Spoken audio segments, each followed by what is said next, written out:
मैंने आपसे कहा था ना आंटी कि रात को इस घर में कोई था। मैंने खुद देखा था उस शख्स को, मेरा वहम नहीं था। तो हम क्या करें? आपको कुछ करने की जरूरत नहीं है। आंटी आप जानती हैं कि वो कौन था? माँ, ये तुम्हारी कैब है ना?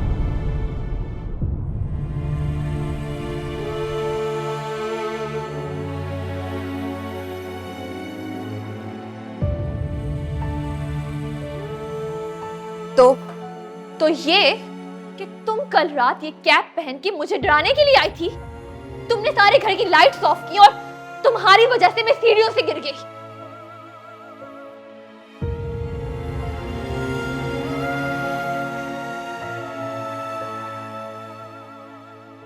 मकसद क्या था तुम्हारा? आंटी मैं बताती हूँ, ये कल रात मुझे मारने के लिए आई थी। मैं केस करूंगी तुम पर, अटेम्प्ट टू मर्डर का केस। ये क्या बोलती जा रही हो तुम? ये सच में पागल हो गई है। तुम जिस रात की बात कर रही हो ना, उस रात ज़हीन और मैं शाजिम की पार्टी में थे।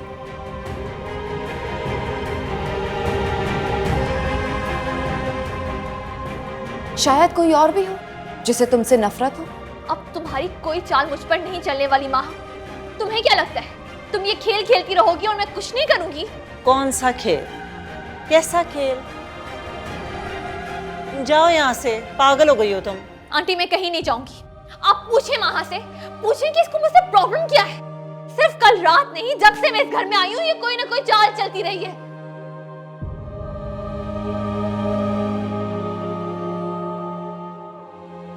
मुझे नुकसान पहुंचाने की कोशिश करती रही है, कुछ ना कुछ गलत करती रही है और आज ये मुझे मारने की कोशिश कर रही है।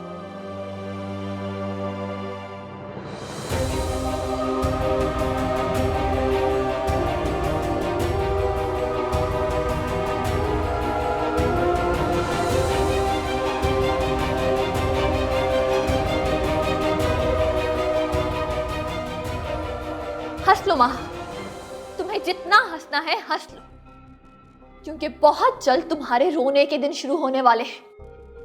मैं तुम्हारा असल चेहरा दुनिया के सामने ला कर रहूंगी, तुम पर केस करूंगी, तुम देखती जाओ। ओ हेलो, बहुत सुन ली तुम्हारी बकवास। तुम्हें जो करना है ना तुम करो, हमें कोई परवाह नहीं। अब अगर किसी ने भी मुझे नुकसान पहुंचाने की कोशिश की तो मैं उसे हरगिज माफ नहीं करूंगी। ओह, बहुत पर निकल आए तुम्हारे, लगता है काटने पड़ेंगे। आप ऐसी गलती करने का सोचिएगा भी मत, क्योंकि अगर मुझे कुछ भी हुआ तो आप भी मुश्किल में पड़ सकती हैं। देखो मेरी मॉम से तो बदतमीजी हरगिज मत करो, वरना। मैं सिर्फ यहाँ पर तुम्हें और तुम्हारी लाडली बीवी को वार्न करने के लिए आई हूँ कि मुझे अपने रास्ते का पत्थर समझकर हटाने की कोशिश मत कीजिएगा, क्योंकि मैं अम्मल अशफाक पत्थर नहीं चट्टान हूं। बंद करो अपने फिल्मी डायलॉग और जाओ यहाँ से, चलो।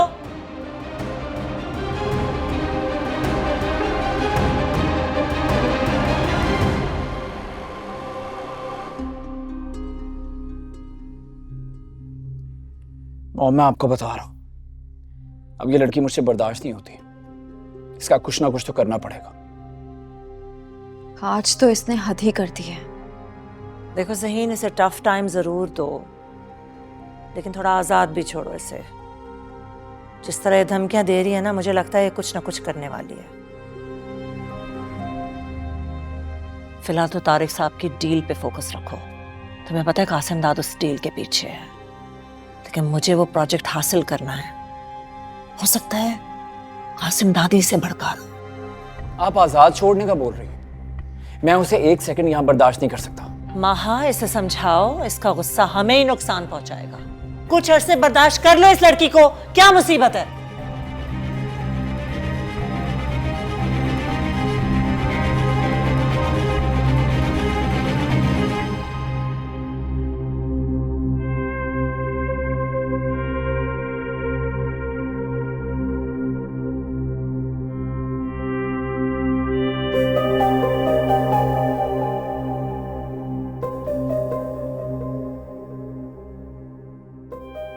मृणाल, मेरी बात समझने की कोशिश करो। मैं ऑफिस से निकला तुम्हारी तरफ आने के लिए, लेकिन दिलशाद मैम ने फाइल मंगवा ली, मुझे उनके घर जाना पड़ा। आई एम सॉरी, मैं डिनर पे नहीं आ सका। तुम पहले गलती करते हो, फिर मुझसे माफी मांगते हो, मेरा दिल दुखाते हो और सॉरी कह देते हो। आखिर मेरा क्या कसूर है? मृणाल, मुझे एक इम्पोर्टेंट मीटिंग पे जाना है, मैं तुम्हें ड्रॉप कर देता हूँ। नो थैंक्स, मेरे पास अपनी गाड़ी है और मैं खुद जा सकती हूँ। आप जाइए अपनी इंपॉर्टेंट मीटिंग में।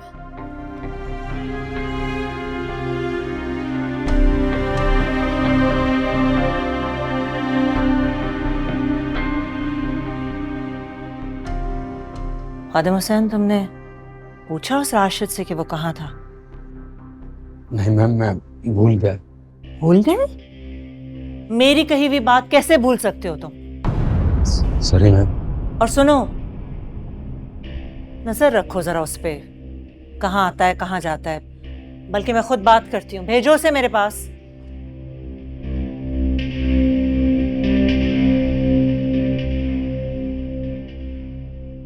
खादिम हुसैन, दिलशाद आंटी ने जो नया सिक्योरिटी इंचार्ज हायर किया है, आप उसे जानते हैं?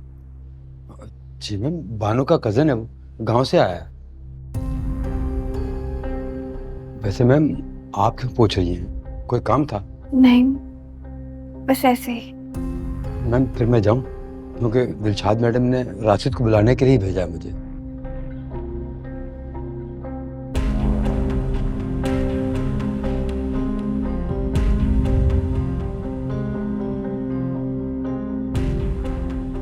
राशिद बानू का कज़न? इसका मतलब ये है कि दिलशाद हाउस में आने के लिए राशिद ने बानू को इस्तेमाल किया और उससे झूठ बुलवाया। कितना शातिर इंसान है।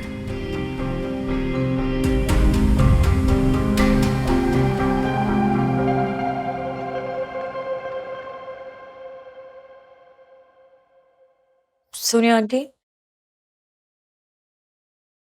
कुछ चाहिए तुम्हें क्या? मुझे एक्चुअली आपसे सॉरी कहना था। किस बात की माफी? मुझे तुमसे कोई शिकायत नहीं है। दुख तो मुझे खुद पर है कि मैंने क्यों तुम्हें अपनी अमल जैसा समझा, अपनी बेटी माना। मेरी बेटी किसी का दिल नहीं तोड़ सकती, तुम कभी मेरी बेटी नहीं बन सकती। प्लीज ऐसे मत कहिए।